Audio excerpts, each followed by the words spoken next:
Hello, I'm Brian Farrell, and welcome to PACE IT session on alternative internet connections.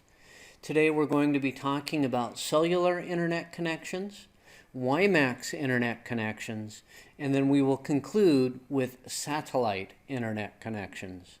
We have a fair amount of information to cover, so let's go ahead and begin this session. And of course, we're going to begin by talking about cellular internet connections.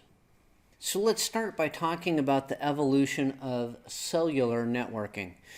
Now, cellular communication has been around for a while, and it started off with what is now called 1G cellular, and it was only capable of voice transmission.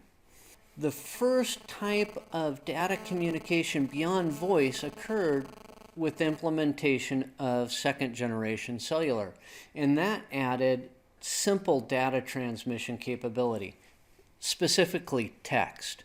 We didn't have a true connection to the internet until the implementation of 3G, or third generation cellular. And it was pretty basic. It wasn't exactly fast, but it wasn't exactly slow. It was just kind of there. One of the versions of 3G networking that you need to know about is HSPA+, which stands for Evolved High-Speed Packet Access.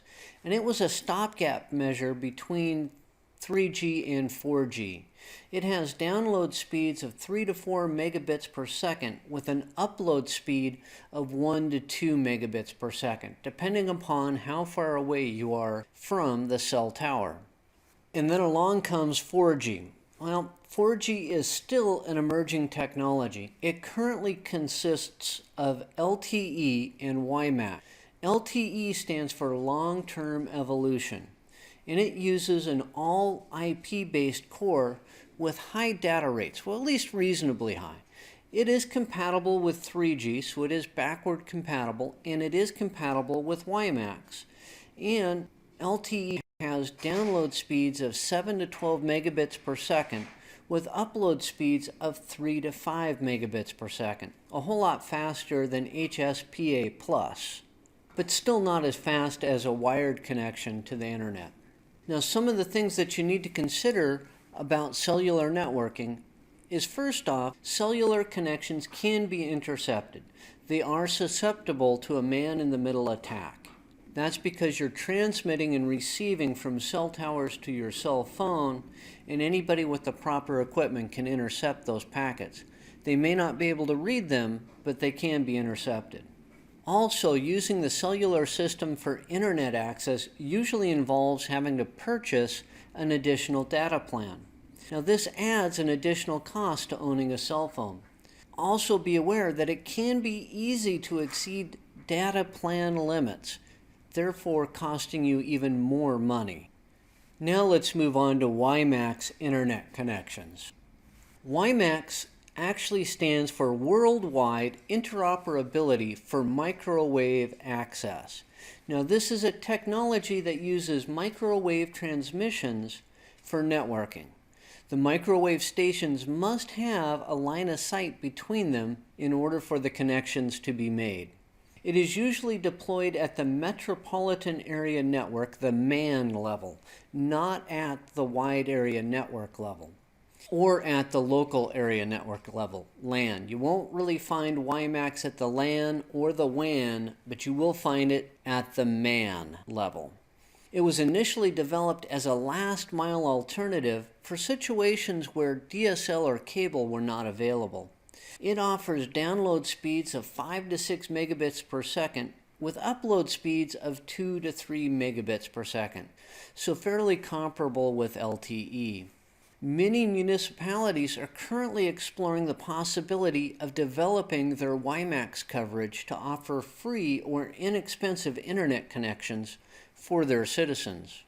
Now, WiMAX is semi-compatible with cellular networking. It's often considered a type of 4G connection. As a matter of fact, it's usually classified with LTE. And WiMAX is compatible with LTE, however, it is not compatible with second generation or 3G cellular networking. Now let's move on to satellite internet connections. Now, satellite internet connections use microwave transmissions for an over-the-air method to transmit voice and data. This can be an effective means of extending network coverage into hard-to-reach places where other methods of connecting to the internet are not cost-effective. It uses microwave radio relays as its method of transmitting voice and data through the atmosphere. Just like with WiMAX, the relay stations must have a line of sight between them. Now, satellite internet connections use communication satellites to form part of the microwave relay network. The satellites are placed in known geostationary orbits. That means they orbit over the same place all the time. And the terrestrial microwave dishes are pointed at the satellites. This satisfies the line of sight requirements for microwave transmissions. Now, satellite connections can be affected by poor weather conditions, particularly when there's high moisture content in the air. So during heavy rainstorms or snowstorms, your satellite service may be interrupted. Satellite connections also tend to suffer from high latency issues. That means that there's a lag.